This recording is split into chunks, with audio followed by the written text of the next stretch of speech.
Welcome to Martha Family Secret Stories. My name is Nora Calloway, and I am 28 years old. 3 weeks ago, after my grandmother passed away, my parents took everything she had. Every savings account. Every property. Every retirement fund. And they left me a rundown house with a caving roof, black mold spreading across the bedroom walls like something alive, and plumbing that hadn't worked properly in years. They laughed about it. My sister filmed me crying and sent the video to the family group chat. They thought I would crumble, sell it back to them for pennies, and disappear quietly the way I had always been expected to disappear. But a week later, the repairman I had hired called me. His voice was shaking. "Ma'am, we found something in the wall." Then he lowered his voice to almost a whisper. "The police are here. Come now." When I saw what my grandmother had hidden behind that wall, even I turned pale. Please subscribe and like this video and listen to my story till the end and let me know which city you're listening from. That way, I can see how far my story has traveled. Now let me take you back. Not to the wall, not yet. Let me take you back to a Tuesday morning, the day we buried my grandmother. The chapel at Ridgemont Community Church smells like lilies and floor polish. I am sitting in the front pew, eyes swollen, hands balled in my lap, staring at a mahogany casket I cannot afford to look away from. 3 years. That is how long I spent in Grandma Loretta's house on Cedar Lane. 3 years of midnight medication runs. 3 in the morning oatmeal. Changing wound dressings while she gripped my wrist and told me stories about my grandfather, her voice soft and steady even when her hands were not. I dropped out of nursing school at 25 to take care of her. Lost most of my friends. Burned through every dollar I earned at the clinic. Went into debt paying for her medications out of my own pocket because nobody else was sending anything. And my parents. My father, Douglas, stands by the guest book in his charcoal suit, shaking hands like he is running for mayor. My mother, Patricia, dabs her eyes with a tissue. Just enough for the neighbors to notice. Never enough to smudge her mascara. My sister Serena leans against the door frame. Phone out.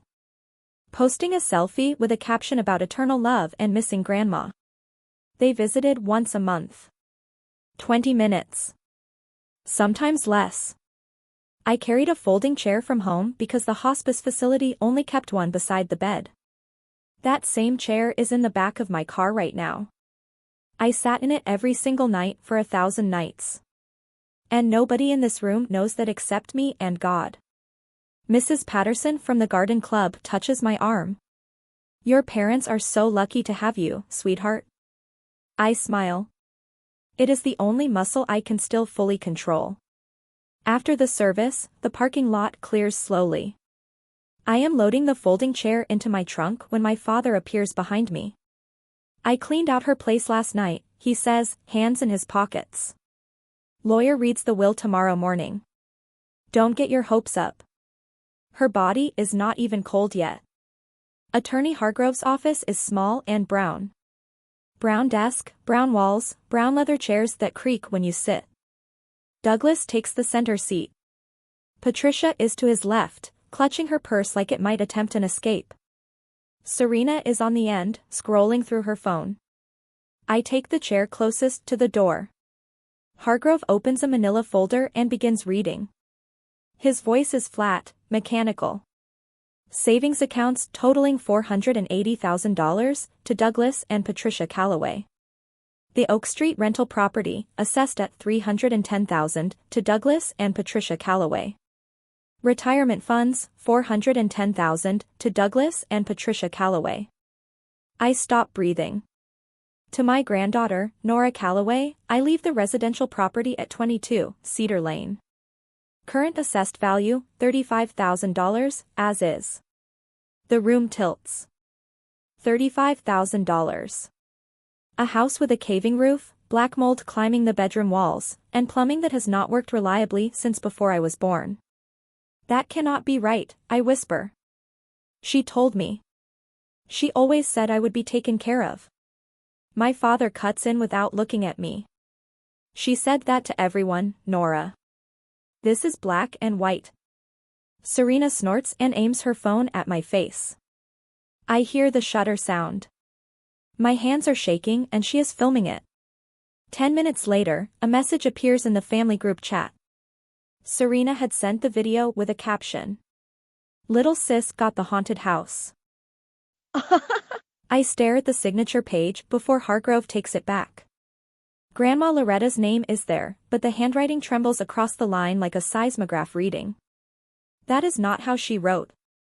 Not when she was strong. Not ever. But the folder closes and nobody asks if I have questions. 22, Cedar Lane greets me with a puddle in the hallway. The roof leaks in 3 places. The kitchen faucet runs rust-colored water for 40 seconds before it clears. Upstairs, the bedroom where Grandma Loretta slept her last healthy years is spotted with dark mold, climbing the walls like something that has been growing in the dark for a very long time. The toilet does not flush. The breaker box sparks when I flip the switch for the porch light. I sleep on a sleeping bag in the living room that first night, listening to the house settle around me like an old dog finding its spot.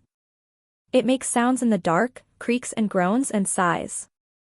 I find myself talking back to it. Just me and this falling down house and the weight of 3 years of my life and the knowledge that nobody in my family thinks I am worth $35,000. In the morning, I sit at the kitchen table with my phone calculator. Part-time at the clinic, $1,800 a month. Medical debt from Grandma's care that I paid myself, $18,000. Bills I covered while my parents never sent a single dime. Estimated cost to make this house livable, $25,000 minimum. The math does not work. None of it works. But then I find the cookbook. It is on the top shelf above the stove, grease-stained and held together with a rubber band. Grandma Loretta's handwriting covers the inside pages. Recipes for cornbread, peach cobbler, the lemon bars she made every Easter. And tucked between the pages for pot roast and potato soup, a small card in her careful cursive. "Cedar Lane is yours, my girl. Look closer." I read it twice. 3 times. I assume she means the house, the will, that she had always wanted me to have it. I already do, I think. Lucky me. I set the card on the counter and start scrubbing the sink. That afternoon, my neighbor across the street, Mr. Ellis, 71, a retired postal worker, knocks on the door holding a casserole dish. "Loretta told me something once," he says.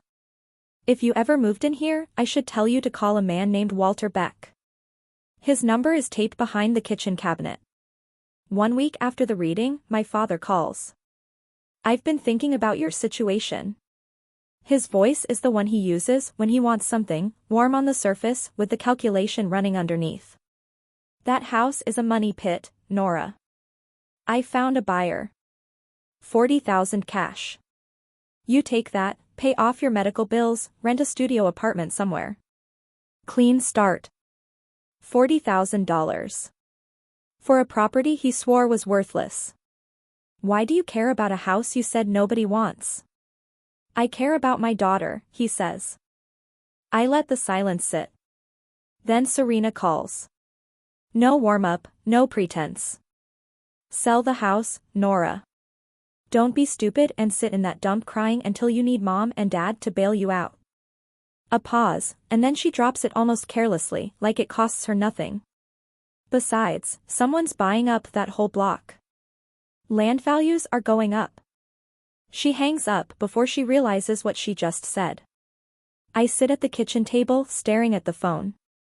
If land values are going up on Cedar Lane, then why did they give me this house? Why was it written into the will as a $35,000 throwaway? Unless it was never a throwaway.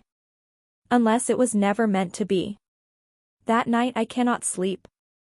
I pace the living room, stepping around the puddle from the leak I have not fixed yet. The casserole dish from Mr. Ellis is still on the counter. The cookbook is still open. The card still says what it says. "Look closer." And my father's voice replays in my head. Not the concerned father voice. The other one underneath it. "Don't make this harder than it needs to be, Nora." Harder for whom? I find the number exactly where Mr. Ellis said it would be. A strip of masking tape behind the cabinet above the stove, yellowed with age.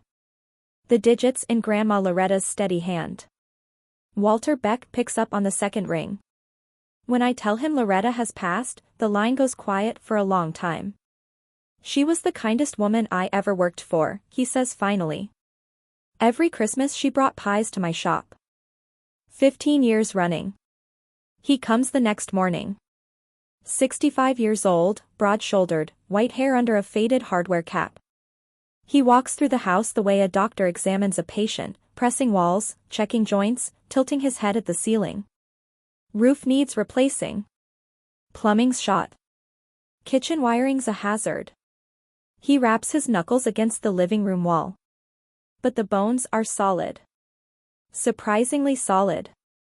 Loretta kept this place up better than people think. He quotes me a price that is half what anyone else would charge and tells me I can pay monthly. No interest. Your grandmother already paid me, he says.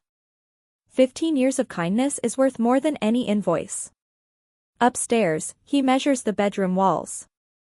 When he reaches the far wall, the one facing the backyard, he taps his knuckles against it and stops. Tilts his head. Taps again. Huh? What? Nothing, probably. He scribbles a measurement in his notebook. Wall sounds a little different here. Could be an old repair. I'll check it when we start demo. He moves on. I file it away. Before he leaves, Walter stands on the porch and looks out at the street. She loved this house, you know. Told me once it held everything that mattered to her. He pauses. I thought she meant memories. He was half right. I need to stop here for just a moment. Because right now, I am standing in a falling down house that my own family gave me as a throwaway. They were so certain I would buckle. So certain I would hand it right back. And I need to ask you something directly. If your family was pressuring you to sell something you suspected was worth far more than they were telling you, would you sell? Or would you hold on? Drop your answer in the comments. I genuinely want to know. And tell me what city you are watching from, because I want to see how far this story has traveled. I tell my father I am not selling. He shows up the next evening. No phone call, no warning. Just headlights in the driveway, then both of them on my porch. Douglas in his work jacket. Patricia already dabbing her eyes. My mother goes first. Sweetheart, we are worried about you. This house is dangerous. The wiring alone could start a fire. Her voice cracks at all the practiced places. Then my father steps forward and the mask comes off completely. Listen carefully, Nora. You held power of attorney over your grandmother for 3 years. If you fight us on this, I will hire a forensic accountant to audit every dollar that moved through her accounts on your watch. And when that audit raises questions, and it will, I will make sure your clinic hears about it. The air leaves my lungs. You are saying you would accuse me of stealing from her. I am saying the numbers need to add up. And they never do when someone has unsupervised access to an elderly person's finances. He straightens his collar. One phone call, Nora. That is all it takes. My mother sobs louder. Why do you always have to fight the family? I know I am clean. I paid her bills from my own checking account. I have receipts for every bottle of medication, every doctor's visit, every box of wound dressing. But I also note that an accusation of elder financial abuse, even a completely unfounded one, would end my career at the clinic before any investigation could clear my name. My father knows that too. They leave. I lock the door and sit on the floor in the dark. The card from the cookbook is on the kitchen counter. I can see it from here. Look closer. What did you want me to find, Grandma? I cannot sleep, so I research. The town's planning records are public. I pull them up on my phone at 2 in the morning, sitting cross-legged on my sleeping bag. It takes 20 minutes to find what I am looking for. And when I do, my hands go cold. The town council approved a mixed-use development project for the Cedar Lane corridor 18 months ago. 3 new commercial buildings, a parking structure, green space. Property values in the surrounding blocks have increased 15-fold in 2 years. Similar lots 2 streets over sold for $600,000. $700,000. My house, the $35,000 wreck my parents were so generous to leave me, is sitting on land worth more than $500,000. They did not give me this house because they felt sorry for me. They gave it to me because they planned to buy it back for pocket change once I was too broke and too scared to hold on. I close my phone, open it again, and call Walter. I want to fix the house, I tell him. Fix it for real. I am not selling. When do we start? Tomorrow, he says. That night, before I finally fall asleep, I flip through Grandma Loretta's cookbook one more time. I almost miss it. A second card, tucked into the very last page, behind the recipe for her brown sugar pie. Her handwriting smaller this time, more deliberate. The bedroom wall keeps my secrets warm. L. I read it 3 times. Then I hold it against my chest and stare at the ceiling, listening to the house creak around me in the dark. And I wonder what a woman with nothing left to lose decided to hide in the walls of the only place she trusted. Tomorrow, Walter starts on the bedroom. I still have no idea what is coming. All I know is that my grandmother left me breadcrumbs, and I have been following them into the dark. The cookbook. The card. The neighbor across the street. A repairman who noticed a wall that sounded different. And a second note that said the wall keeps her secrets warm. Part 2 is where Walter opens the wall. And what we find inside will change everything. Walter arrives at 7 sharp with a truck full of tools and a thermos of black coffee. We start with the roof, peeling off rotten shingles, laying new tar paper. By noon my arms ache and my shirt is soaked through. But there is something almost sacred about the work. Every nail driven in feels like a dare. Every rotten board pulled free feels like a lie being removed. While we take a break on the porch, Walter tells me stories. How Loretta repainted the entire exterior herself at 70. How she once chased a raccoon out of the attic with a broom and a flashlight. How she would call Walter every spring to inspect the gutters and always had lemon bars waiting on the counter. She treated this house like family, he says. She treated it better than family treated her, I say, before I can stop myself. Walter looks at me.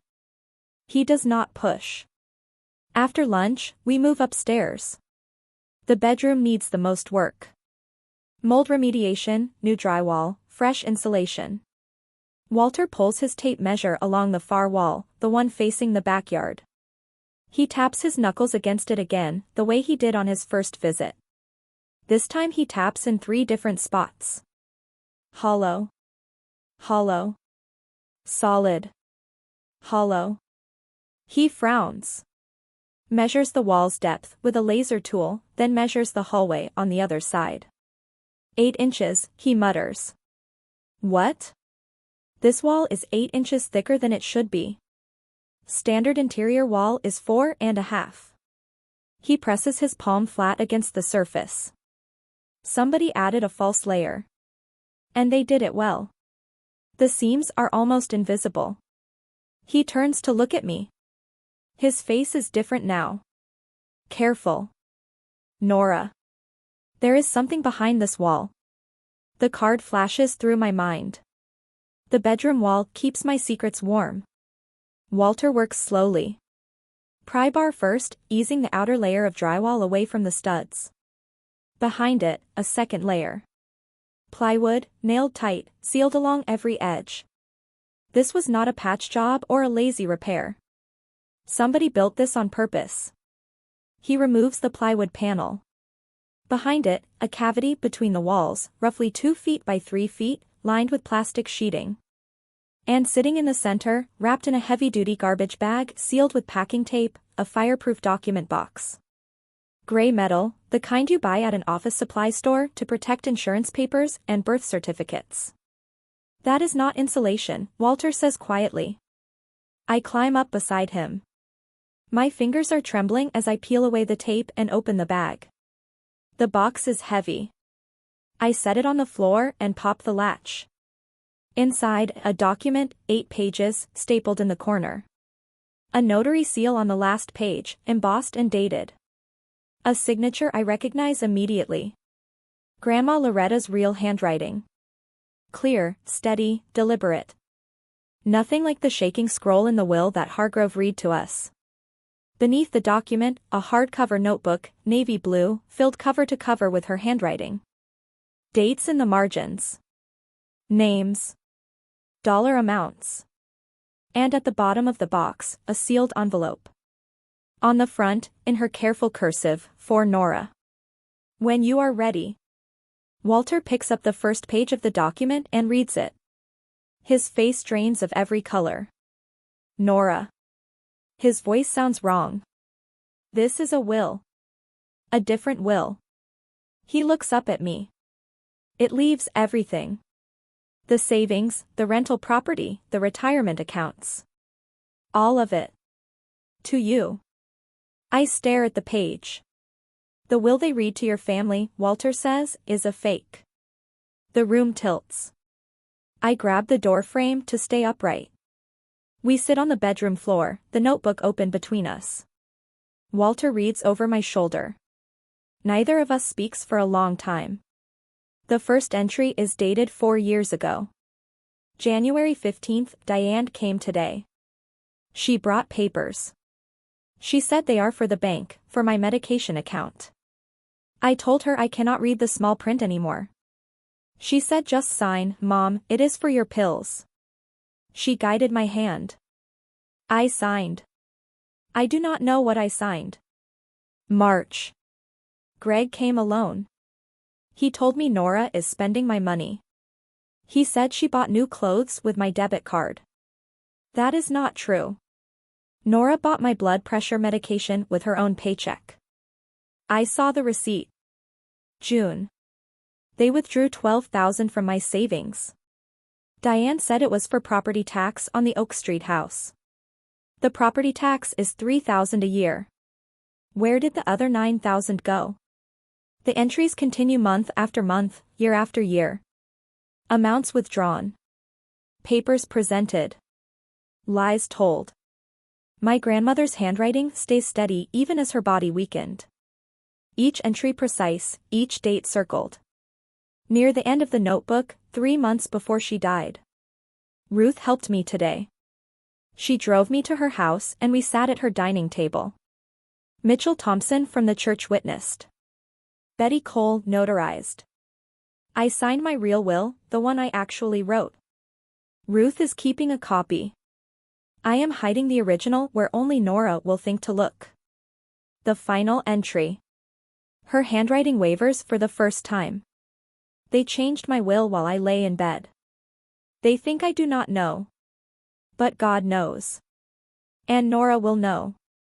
Below it, in smaller letters, call Ruth Aldridge if you need proof. She was there. A phone number. Walter closes the notebook gently. Nora. His voice is very quiet. This is not just a family problem. This is a crime. Engagement break. I need to pause here because I want to ask you something.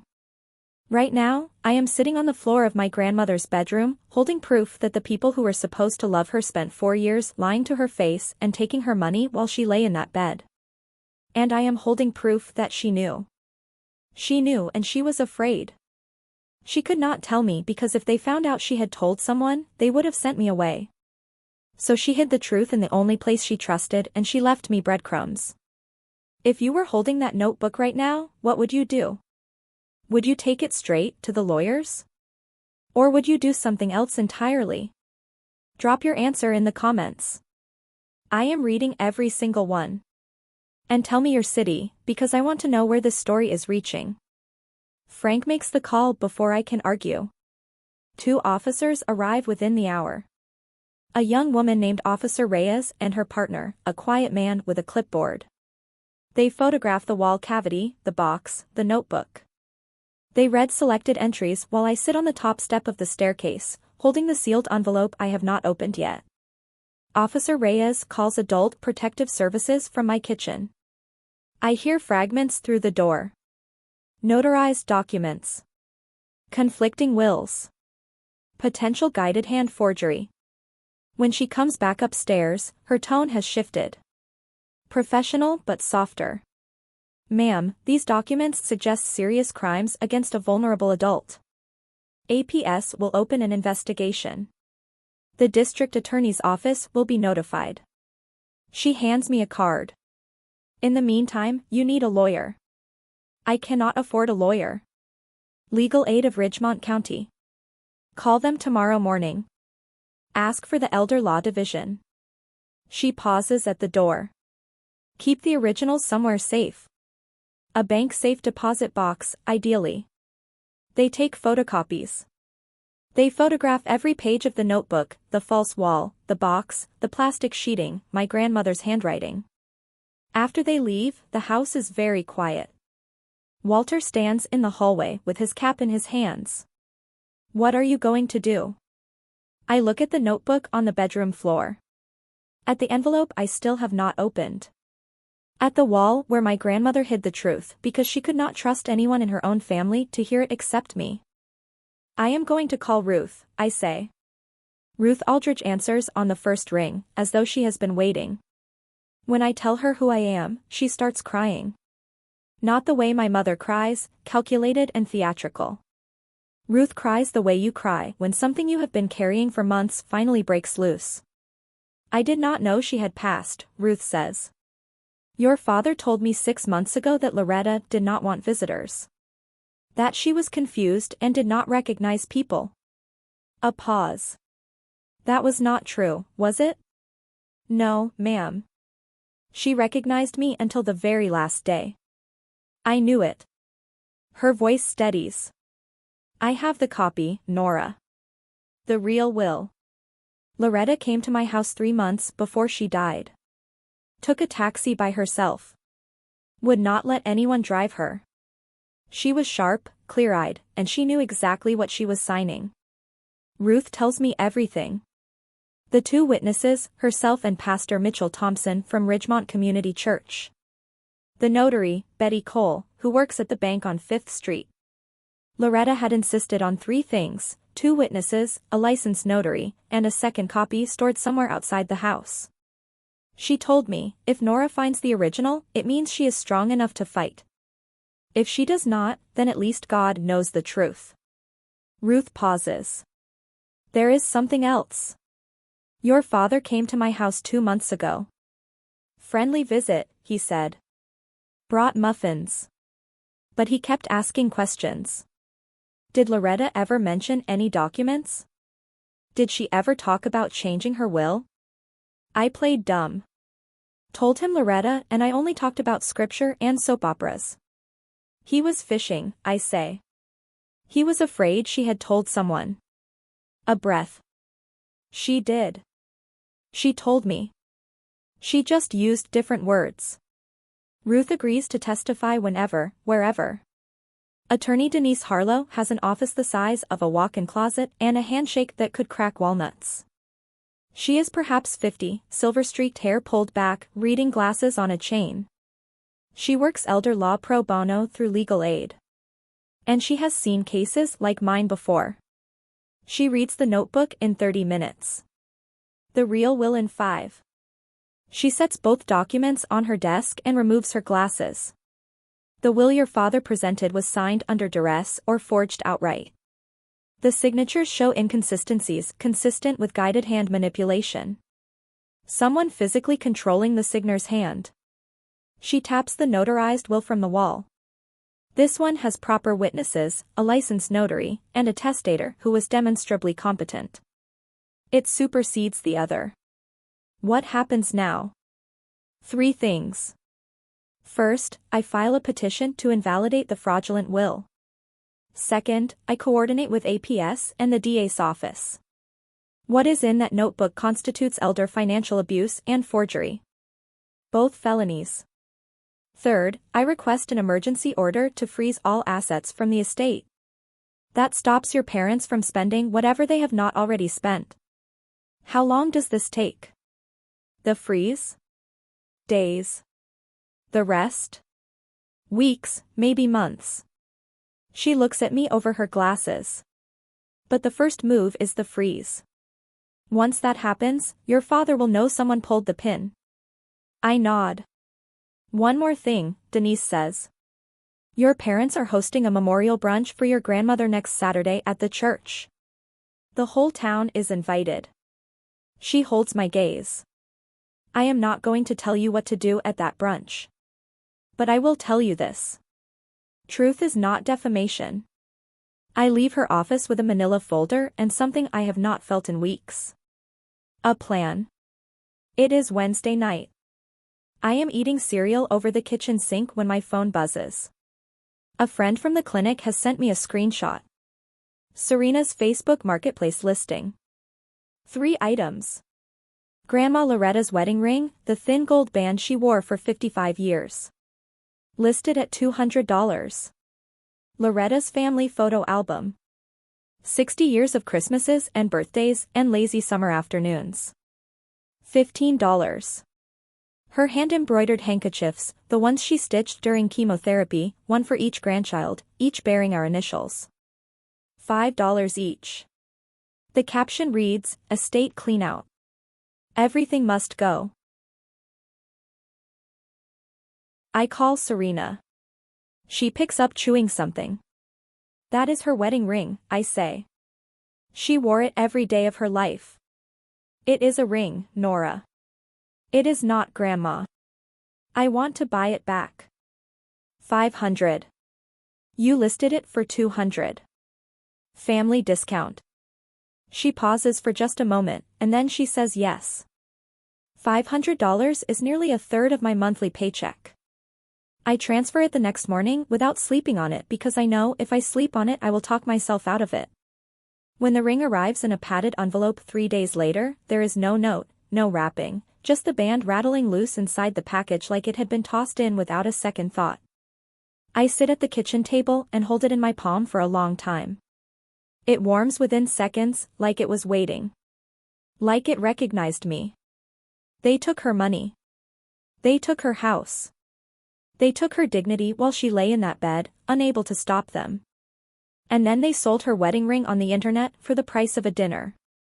Something shifts in my chest. Not rage. Something colder than rage. Quieter. A door closing with a soft, final click. I put the ring on my finger. It fits perfectly. Like she measured it for me. I am not just going to file paperwork anymore. I am going to make sure this town hears the truth. Saturday's memorial brunch is all over the Ridgemont Community Facebook page. My father posted the event himself. A celebration of life for Loretta Calloway. All are welcome. Catered. Flowers by the local florist. A slideshow of memories. A celebration of life. Organized by the people who drained hers. My mother calls Thursday evening. Her voice is warm and careful, the way it gets when she is managing something. Wear something nice, okay? And please be on time. The caterer is setting up at 10. A pause. And Nora, don't say anything strange. People don't need to hear family business. It is Grandma's memorial, Mom. Exactly. It is about her, not about you. My father gets on the line. This is a day to honor your grandmother. You show up. You smile. You sit down. We handle the talking. His voice drops half a register. Don't embarrass this family. I will be there, I say. After I hang up, I call Denise. The freeze went through this morning, she says. Your father is going to find out soon. The bank is required to notify account holders. By Saturday, he will know. A pause. Sharing truthful statements in a public setting is not defamation. You are not accusing anyone of a crime. You are reading your grandmother's own words. I cannot advise you to do it, Nora. I can only tell you the law. I call Ruth. Saturday. The memorial brunch. Will you be there? Honey, I will be in the second row. I call Walter. I will be by the door, he says. I lay out my clothes for Saturday. A black dress. Simple. Loretta's ring on my right hand. The notebook in my bag. 3 more days. Friday morning, the APS investigator, a woman named Sandra with a legal pad and unreadable eyes, meets me at the house. She spends 2 hours with the notebook, cross-referencing dates against bank statements Denise had subpoenaed. The signature on the contested will shows characteristics of guided hand execution, Sandra says. Meaning someone physically controlled the pen. Combined with the notebook entries describing coercion, and your grandmother's documented cognitive state, she was lucid, per her medical records, this forms a strong pattern. At 4 that afternoon, the bomb drops. My father calls. Not my phone. He calls the house landline. I did not even know it still worked. What did you do? His voice is tight, controlled fury. The kind that comes from a man who has held power his whole life and just felt it slip. The bank froze the accounts. All of them. There is a court order. What the hell did you do, Nora? I do not answer.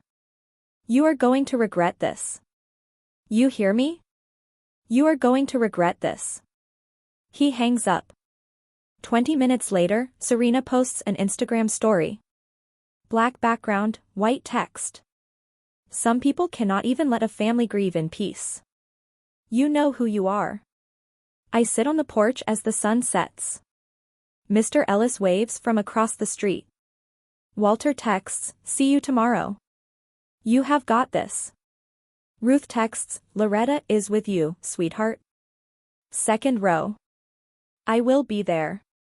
The memorial brunch is in 16 hours. My father knows something is wrong. He does not know yet how wrong. I am sitting on my grandmother's porch, wearing her ring, holding her words. Tomorrow. I want to pause here and be honest with you about something.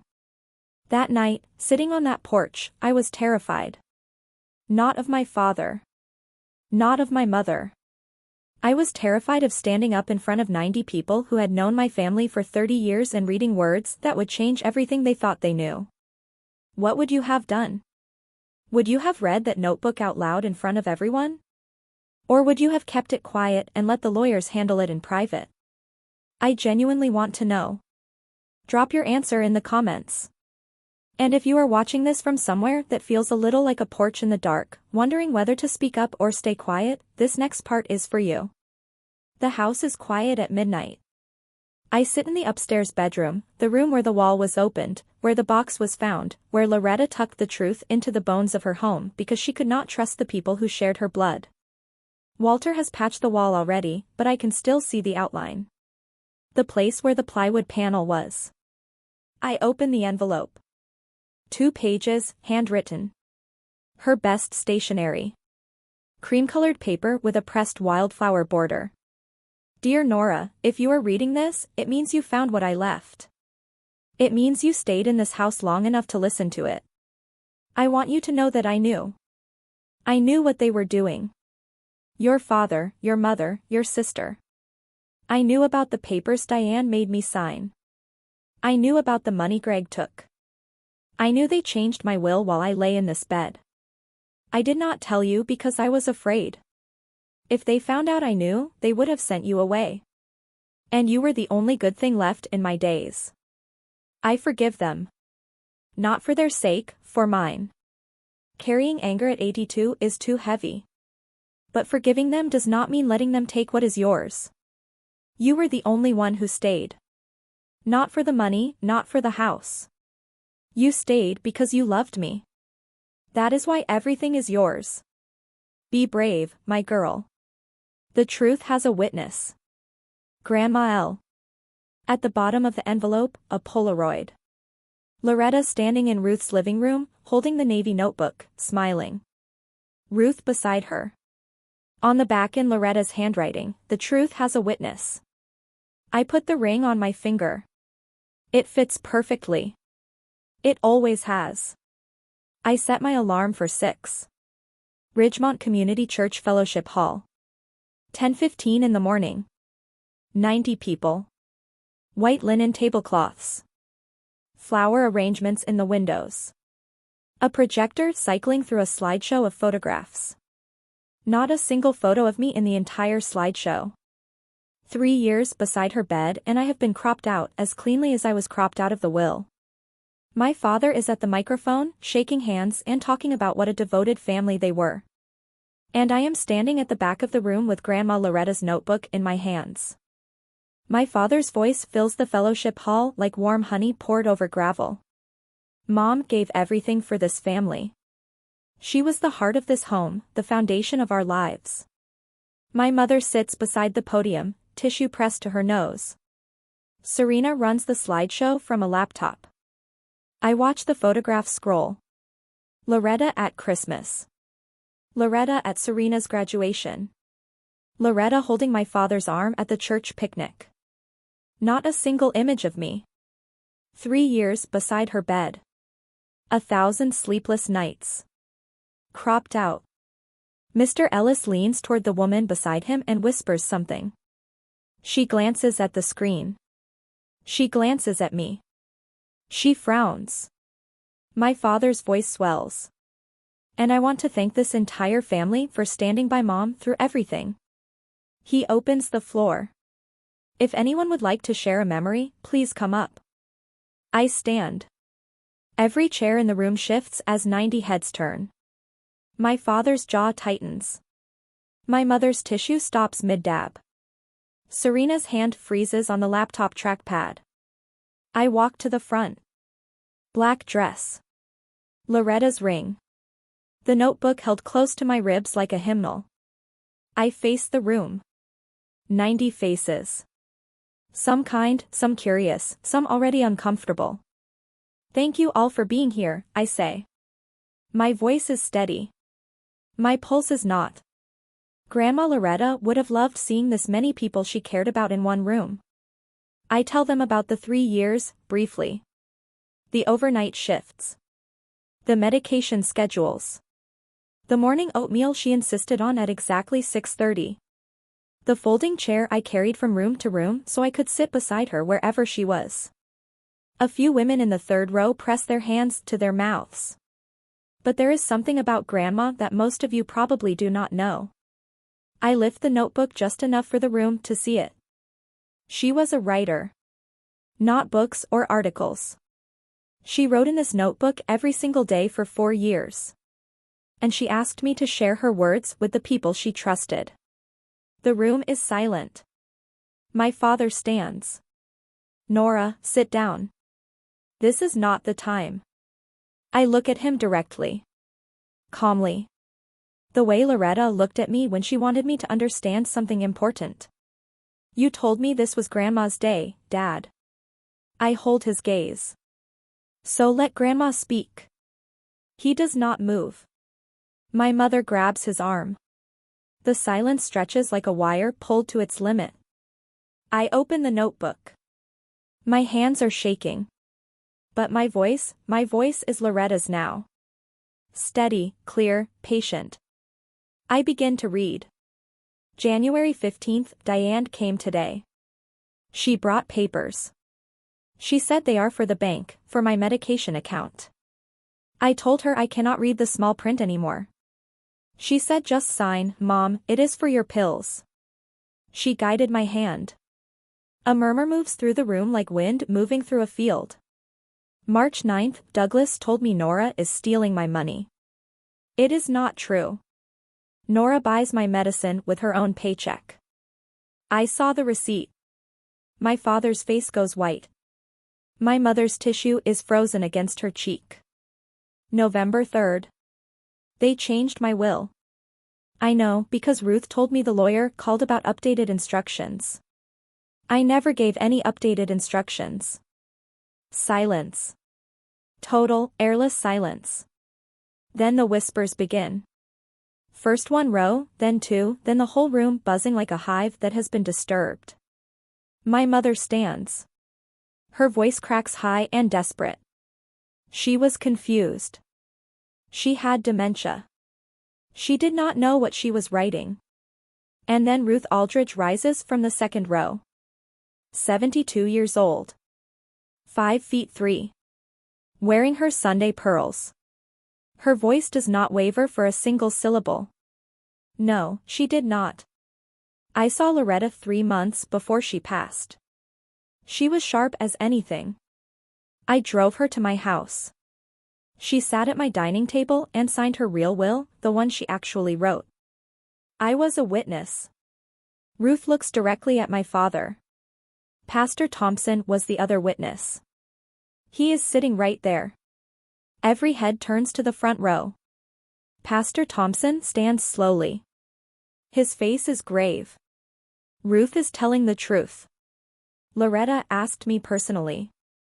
She was fully competent. My father lunges for the microphone.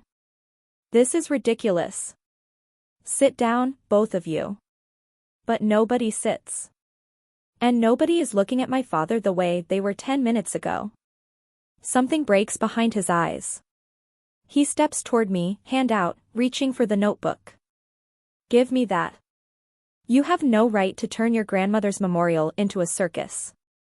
This is not a circus, Dad.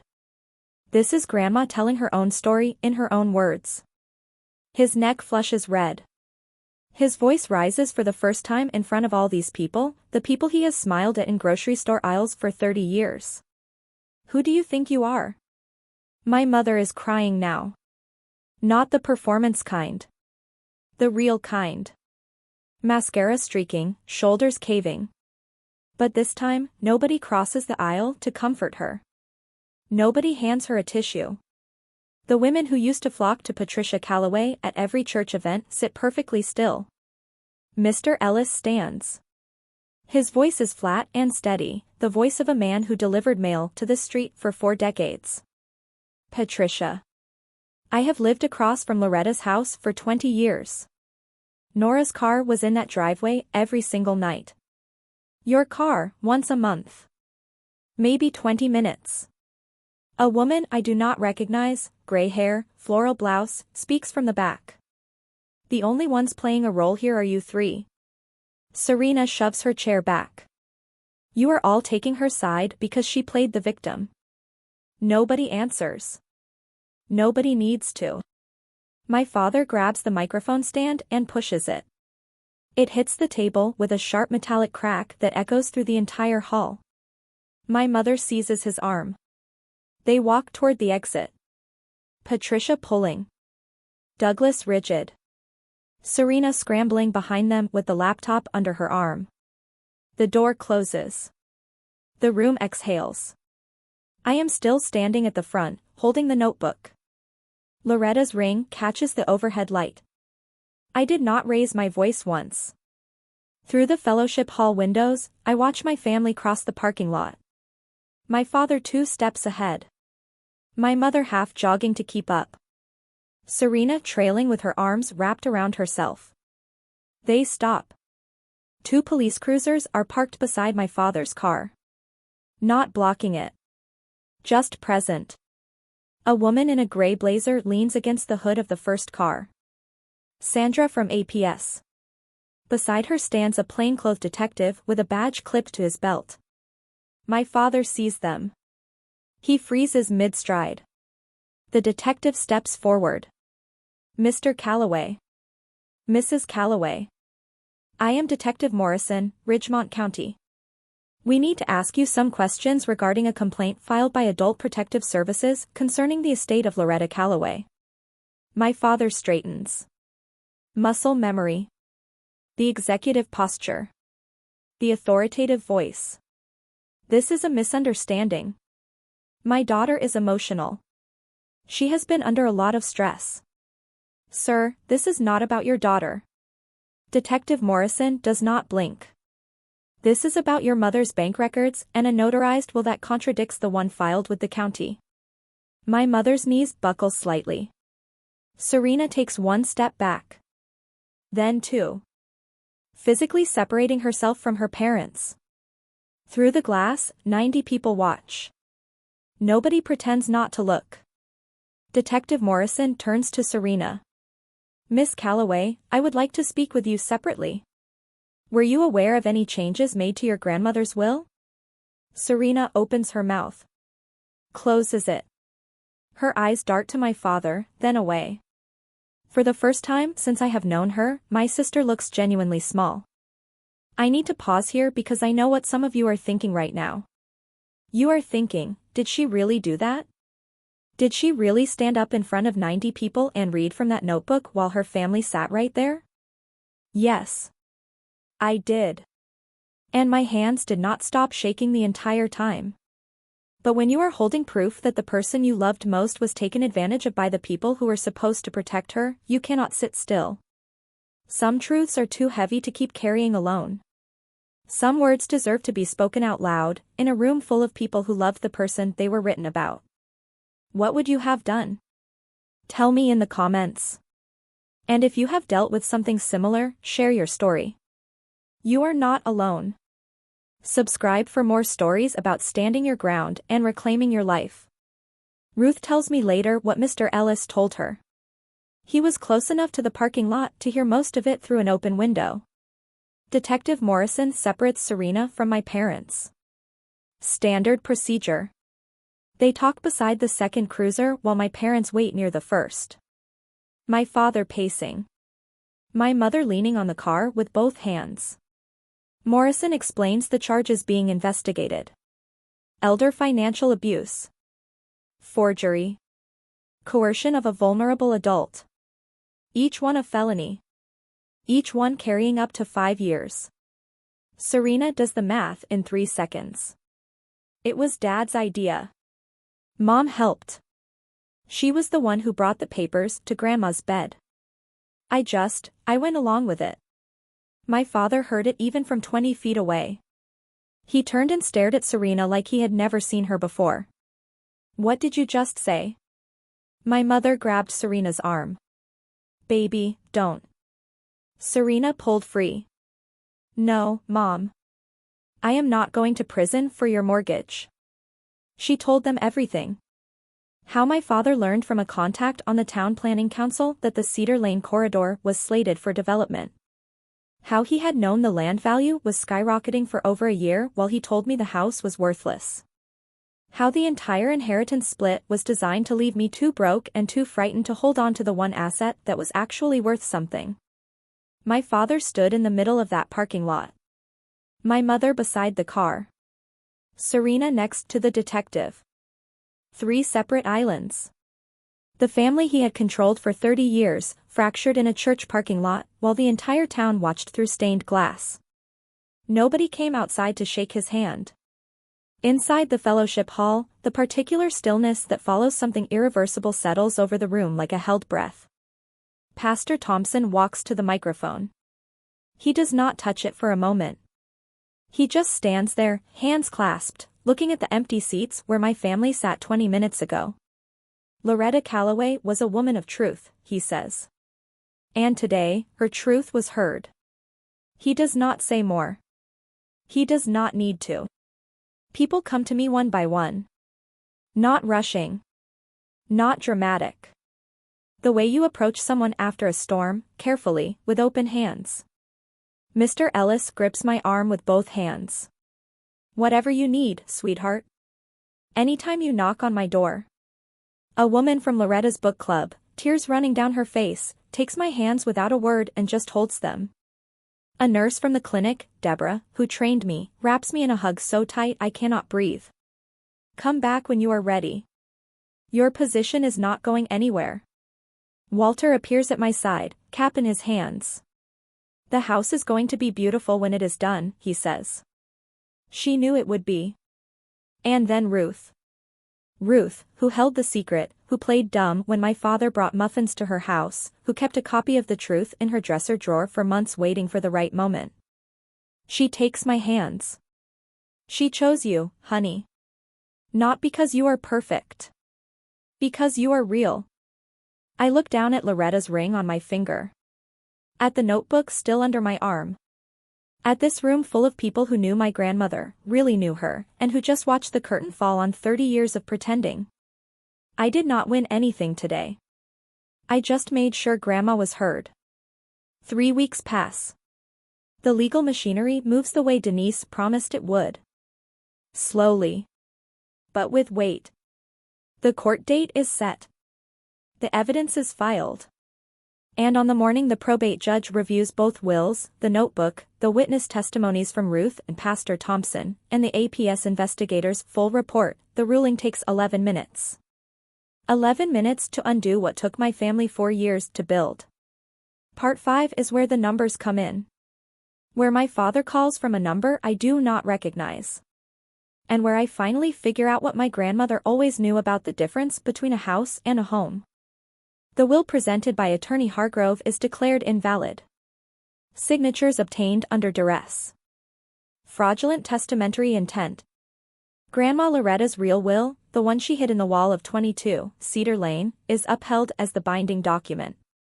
Under its terms, I inherit the house, the savings accounts, the retirement funds, and the Oak Street rental property. Total estate value, approximately $1.2 million. Douglas and Patricia are each allotted $50,000. Serena receives $25,000. But there is a problem. The savings, $480,000, is gone. Withdrawn. Spent. My parents burned through it in less than 2 months, paying down their own mortgage, settling Serena's legal fees from her divorce, buying a car they did not need. The judge orders full restitution. Douglas and Patricia must repay every dollar improperly withdrawn from Loretta's accounts. To cover it, they will have to sell their own house. The district attorney's office formally opens a criminal investigation. Elder financial abuse, forgery, coercion of a vulnerable adult. 2 felony counts each for Douglas and Patricia Calloway. Serena cooperates with the DA in exchange for reduced charges, a misdemeanor, probation. She keeps custody of her daughter. But barely. Denise calls me the evening the ruling comes through. The court does not care about family feelings, she says. It cares about what is legal. And what your parents did was not legal. I sit on the porch of 22 Cedar Lane, phone in one hand, Loretta's ringworm on the other. The math works now. My father calls from a number I do not recognize. Blocked caller ID. I pick up because I think it is the courthouse. His voice is different. The authority is gone, replaced by something I have never heard from him before. Something thin and breathless, like a man standing at the edge of a drop looking down. Nora, please. I am losing the house. The lawyer's fees alone, your mother cannot sleep. Can't you just drop this? I will pay you back. I swear it. Over time. I close my eyes. We made a mistake. I know that. But we are your parents. I let the silence hold for 3 full breaths. Then I say what I have been carrying since the day he cleaned out Grandma's house before her body was cold. Dad, I loved you. I loved Mom. I dropped out of school, gave up 3 years of my life, and went $18,000 into debt taking care of the person you both abandoned. And when she died, you did not just take her money. You tried to take mine. My voice does not shake. I cannot drop this because Grandma asked me not to. I hang up. I block the number. My mother texts from Serena's phone an hour later. Sweetheart, we do not have to be enemies. Family should not end this way. I do not respond. 2 days later, a box arrives by mail. No return address, but I know my mother's handwriting on the label. Inside, old photographs. Me at 5 years old, sitting in Grandma Loretta's lap on this very porch. On the back, Loretta's writing, "My little Nora." My mother wants this photo to be a weapon. A guilt trip. A rope to pull me back. I keep the photo. I frame it. And I keep the boundary exactly where it is. Setting a boundary does not feel like winning. It feels like surgery. Necessary. Painful. But you heal. In a small town, news does not travel. It seeps. And by the end of that month, every house in Ridgemont has heard some version of what happened in the fellowship hall. The church quietly removes my father's name from the building committee. My mother stops going to the grocery store on Main Street and drives 20 minutes to the next town. Serena deactivates her Instagram. Nobody talks about it directly, not to their faces. But the invitations stop. The phone calls stop. The Calloway family, once a fixture of every community gathering, becomes a gap in the seating chart. Meanwhile, something else happens. Something I did not expect and did not ask for. Walter finishes the house.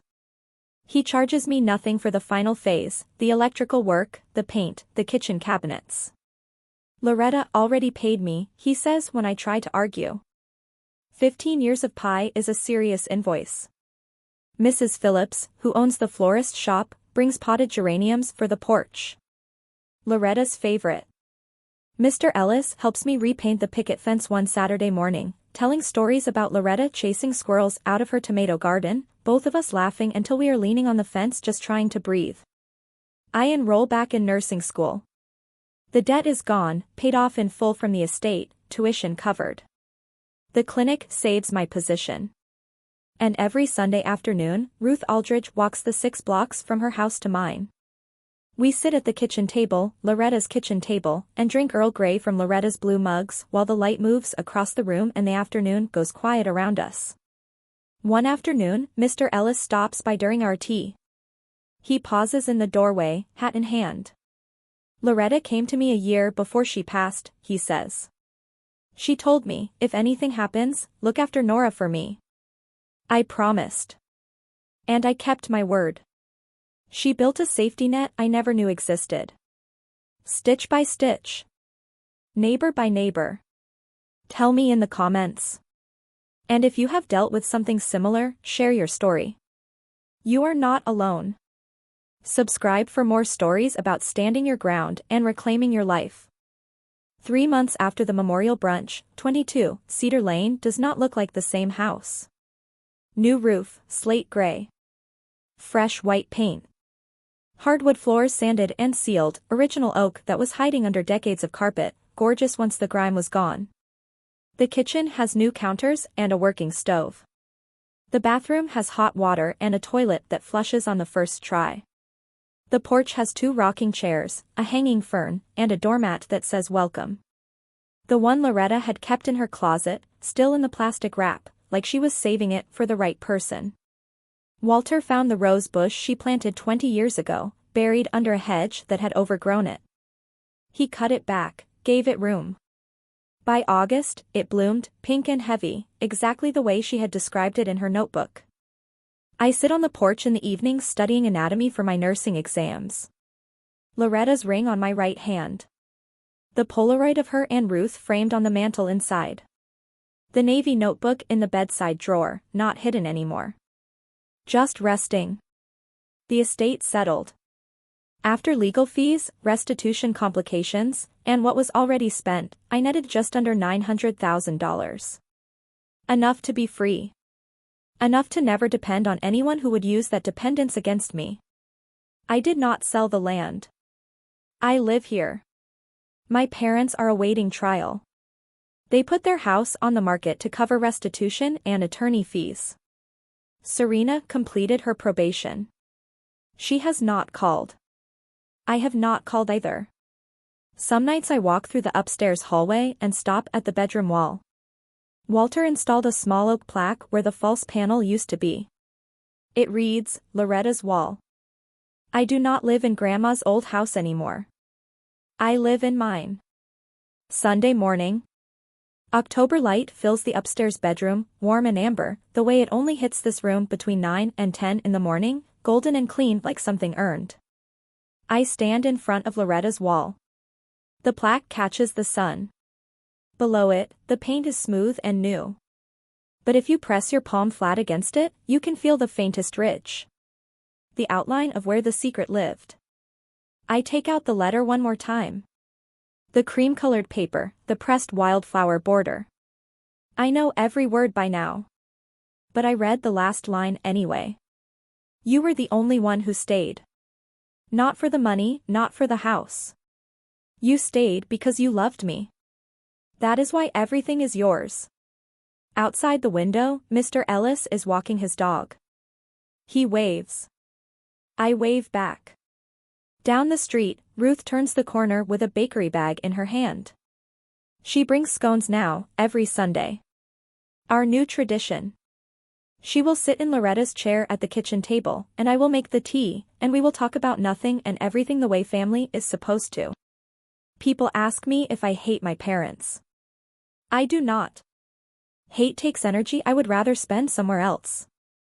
I just do not need them to define who I am anymore. Grandma taught me that the hard way. I put the letter back in the envelope. I touch the ring on my finger. Warm. Always warm. And I head downstairs to open the door. The house on Cedar Lane was supposed to be my punishment. Grandma turned it into my beginning. And if someone ever tries to erase you, if they smile while they take what is yours and dare you to fight back, do not scream and do not beg. Just keep going. Just stay. Just look closer. The truth always finds a wall to hide in. And it waits there, patient and steady, for someone brave enough to open it. Thank you for staying until the end of this story. I shared it because I believe that if you are being treated unfairly by the people who are supposed to love you, you have every right to protect yourself. You are not selfish for standing your ground. You are not dramatic for feeling it. You are not wrong for refusing to disappear. Grandma Loretta knew that. She hid the truth in the only place she trusted, and she left me breadcrumbs. She bet on me when she had nothing left. I hope someone is betting on you too. And if they are not yet, I hope you start betting on yourself. END